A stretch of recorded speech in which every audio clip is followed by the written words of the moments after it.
Bonjour, bonjour, bonjour à tous, j'espère que vous allez bien. Voyez-vous, vous voyez, à travers le monde, à travers la planète même, les Noirs sont de plus en plus menacés partout. Même au sein du continent, ils sont menacés. Les Noirs sont menacés partout, ils sont détestés partout, dans quasiment tous les pays au monde, ils sont détestés. C'est normal parce que le respect, ça se mérite.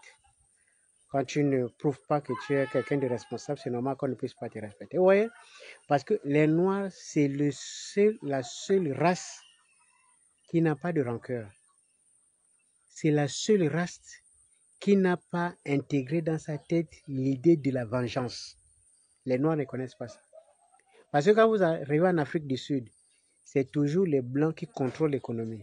Et pourtant, les Noirs, ils ont le pouvoir. Si c'était les Blancs qui étaient dans cette situation-là, je vous ai dit, ils allaient arroser les Noirs le même jour. Ils allaient mettre les mécanismes pour finir avec les Noirs. Mais les Noirs, ils n'ont pas ça. Ce n'est pas dans leur ADN. Tous les Arabes qui chassent les Blancs, je vous rappelle qu'il y a plein de Libanais, Marocains, tous ils sont ici pour le business en Afrique. Ils ne sont pas inquiétés. Mais les Noirs, ils sont méprisés, malmenés, maltraités chez eux. Les Noirs ne se vengent pas. Les Blancs qui nous colonisent depuis, ils nous font souffrir tous les jours. Même chez nous en Afrique, ils nous font souffrir. Les Noirs ne se vengent pas. Le Noir, c'est la seule race au monde qui ne connaît pas la vengeance. Je me suis demandé pourquoi. Est-ce que c'est un problème de mentalité? Non, parce que dans la vie, quand tu te sens toujours inférieur, tu as du mal à prendre des initiatives sur un certain nombre de choses. Regarde, le monde est en train de s'organiser.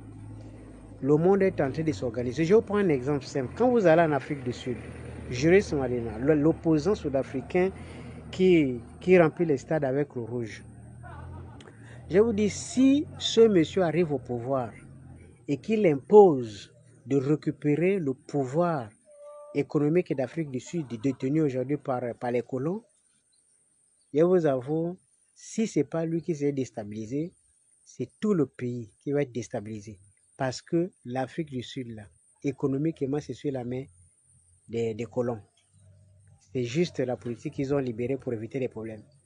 C'est d'ailleurs pour ces raisons quand Muammar Kadhafi, quand ils avaient décidé d'arracher les réserves aux Blancs, Muammar Kadhafi avait décidé de venir en aide.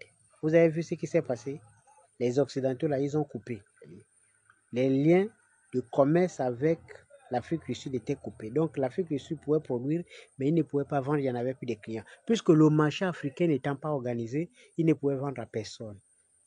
C'est parti où ça n'a pas prospéré, ça a échoué. Parce que nous-mêmes, entre nous, on ne peut pas s'organiser, on ne peut pas vendre entre nous. Donc, c'est impossible de vivre sans l'Occident. Vous voyez, jusqu'à quel niveau nous sommes des gamins. Imaginez-vous que juste en 2021, tous les jours, nos soi-disant chefs d'État se retrouvent tous les jours et je ne sais pas quel genre de sujet ils abordent dans leur soi-disant association de l'Union africaine. Ça n'est rien de beau ne sort de là. Nous sommes toujours au même niveau de statu quo. Et c'est le Maroc qui commence à avoir ses propres intérêts partout, qui est en train d'insister pour organiser ce marché-là, pour ses propres intérêts. Ce leadership-là devait venir d'un pays noir, du Nigeria et des autres pays, mais non. Les Noirs, ils n'ont pas intégré ça. Ça, ce n'est pas dans leur mentalité. C'est toujours les autres qui viennent pour nous enseigner quelque chose que nous, on est capable de faire. Et pourtant, quand on demande la fédération, c'est quoi la fédération? Ça ne veut pas dire que l'identité va disparaître. Ça ne veut pas dire qu'en tant que Gabonais, vous n'allez plus exister. Ça veut simplement dire qu'on essaye de déployer une partie d'énergie pour intégrer une association d'énergie pour devenir puissant. Parce que le combat de demain, c'est le nucléaire. Un pays qui n'a pas le nucléaire ne peut pas décider. On décide pour vous. Si aujourd'hui on a peur de Poutine, on a peur de la Corée du Nord, on a peur des autres pays, c'est parce qu'ils ont la bombe. Et c'est pour cette raison que si on est en fédération, on va monter en puissance. Et nous allons forcément avoir les bombes et tout le reste. Et là, on peut compétir avec les autres. On peut imposer. Mais quand vous demandez avoir un siège avec veto, mais votre veto va dire quoi? Si on décide, malgré votre veto, de vous attaquer, vous allez faire quoi? On n'a rien.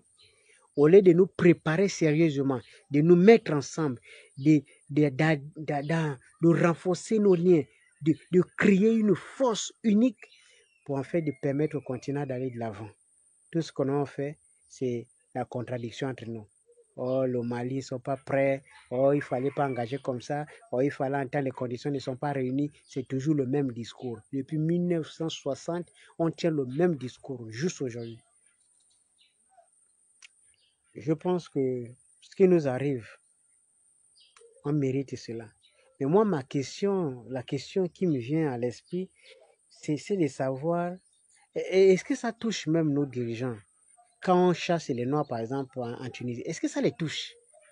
Est-ce qu'un jour, un gars comme Macky Sall peut se mettre sur sa terrasse et puis prendre un petit café puis réfléchir, dire, mais mon Dieu, quand même, monsieur le président appelle son homologue de Tunisie pour dire, mais qu'est-ce qui se passe là-bas? Non, moi je ne veux plus voir des Noirs. Et pourtant, lui-même, il est noir. Est-ce qu'ils imaginent un seul instant? Est-ce qu'ils essayent de réfléchir? Je ne pense pas. Je ne pense pas que ça les embête. Peut-être qu'ils se disent, bon, écoute, ceux qui sont là-bas ne sont pas mes enfants. Moi, mes enfants, moi, ils sont en Europe, ils sont en Belgique, ils sont aux États-Unis. Bon, c'est une histoire des enfants des pauvres qui partent là-bas pour chercher à aller traverser, pour aller immigrer. Donc, ce n'est pas mon problème. Pauvre Afrique. Quelle misère, quelle souffrance. Comment faire pour sortir de là, Seigneur? Que faire?